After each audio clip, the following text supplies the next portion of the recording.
네, 김남준 대변인입니다. 시작하겠습니다.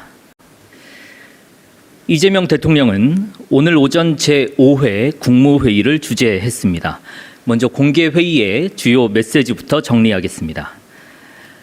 이재명 대통령은 한 사회의 발전 역량이 민주주의 역량으로 결정되는 시대라는 점을 강조했습니다.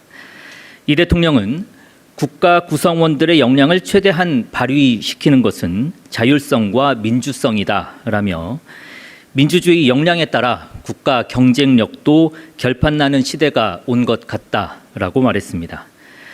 이와 더불어 이 대통령은 주권자인 국민이 올바른 주권 행사를 할 수 있도록 진실과 허위를 구분하는 것이 중요하다는 점도 강조했습니다.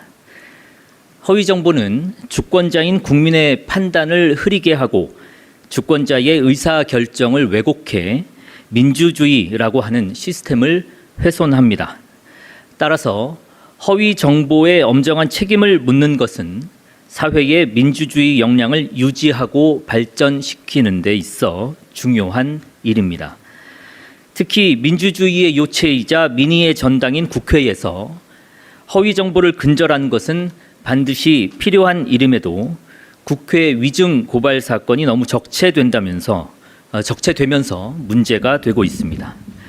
이에 이 대통령은 국회가 본연의 역할을 다하고 우리 사회의 민주적 역량이 온전히 보존되고 또 발전할 수 있도록 위증 고발 사건의 조속한 처리를 주문했습니다.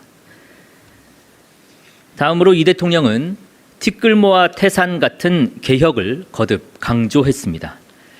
이 대통령은 비합리적인 요소를 얼마나 많이 바꾸냐에 따라 그 사회의 발전이 결정된다라면서 비합리적인 요소들은 마치 작은 먼지처럼 겹겹이 쌓여 있는데 이러한 작은 것들이 조금씩 어긋나다 보면 결국 사회의 발전 방향을 반대로 끌고 가게 된다라고 지적했습니다. 이어 개혁도 작은 것, 할 수 있는 것부터 해결해 나가야 한다면서 이러한 작은 노력들이 무수히 쌓여 사회를 변화시키고 좋은 방향으로 이끌어가는 것이라고 강조했습니다.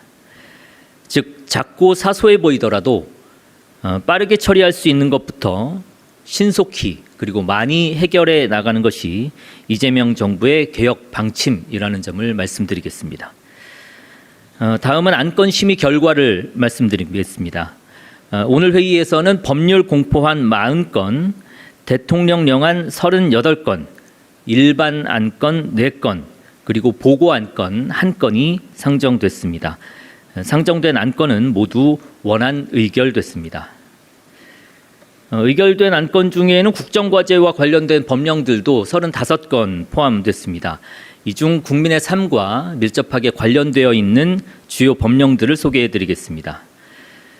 먼저 국민의 의료비 부담을 완화하기 위해 일부 비급여 항목의 관리급여를 신설하고 이를 선별급여의 범위 내에서 적정 수준으로 이용을 관리하는 국민건강보험법 시행령 일부 개정령안이 의결됐습니다.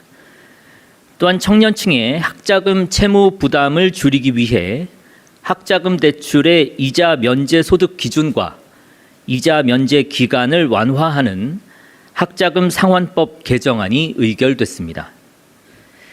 장애인의 일자리 기회를 확대하고 이를 통한 자립을 돕기 위해 민간 기업의 장애인 의무 고용률을 단계적으로 상향하는 장애인 고용법 시행령 일부 개정령안과 국가유공자 등 나라를 위해 헌신한 분들이 거주지와 가까운 곳에서 의료 서비스를 이용할 수 있도록 준보훈병원을 지정하는 국가유공자법 등 8개 법률의 개정안도 의결됐습니다. 이상입니다. 질문 있으신 기자분들의 질문을 받도록 하겠습니다. 먼저 마이크 네, 대변인님 안녕하세요. YTN 홍민기입니다.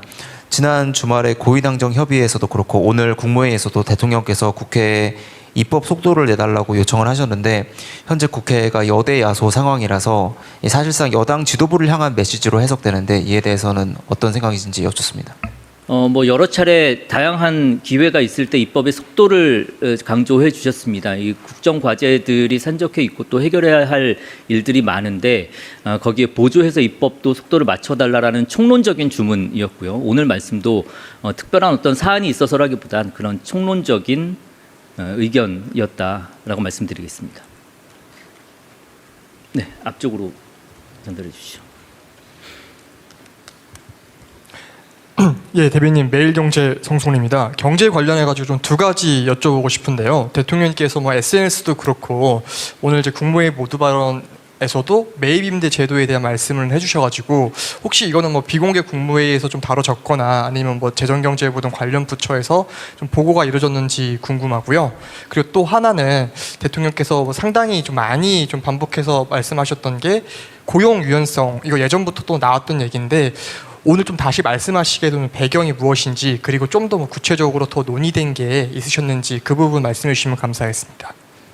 뭐 여러 가지 오늘 부동산과 관련한 발언들도 있고 했습니다마는 이 재정경제부가 이번 주 안에 내용을 정리해서 발표를 할 예정입니다. 그래서 그때 부처 내용을 보면서 자세하게 설명을 드리고 또 답변 드릴 수 있는 기회를 갖는 것이 좋을 것 같습니다. 그렇게 좀 양해를 해주시고요. 고용 유연성도 특별한 어떤 계기가 있어서 말씀을 드렸다기보다는 아까도 말씀하셨듯이 기회가 있을 때마다 이제 말씀을 드렸었던 사안입니다. 개선이 필요한 지점이다라는 것을 오늘 회의에서 다시 한번 상기했다 정도로 생각해 주시면 좋겠습니다. 네, 이번에는 저 뒤쪽부터 가서 그 다음에 가도록 하겠습니다. 예, 대변인님, SBS BG의 김한진입니다. 대통령께서 지난 수보위에서도 그렇고 또 최근에 물가 관련해서 자주 언급을 하셨었는데 어제 식당에서도 뭐 체감 경제 거론도 하셨었고 설 앞두고 민생 물가 관련해서 어떤 얘기 하셨는지 궁금하고 또 생리대 사례처럼 특정 품목을 구체적으로 찍으신 것도 혹시 있는지 여쭤봅니다.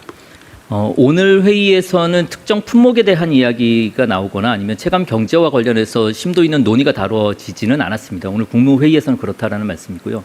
다만 말씀하셨듯이 최근 경기와 관련해서 그리고 물가와 관련해서도 국민들이 체감할 수 있을 만한 성과가 나올 수 있는 것이 중요하다라는 이야기들은 어제도 물론입니다만 거듭해서 말씀을 드리고 있습니다. 그것이 국정 운영 방향이다 정도로 이해를 해주시면 감사하겠습니다. 그다음에 이제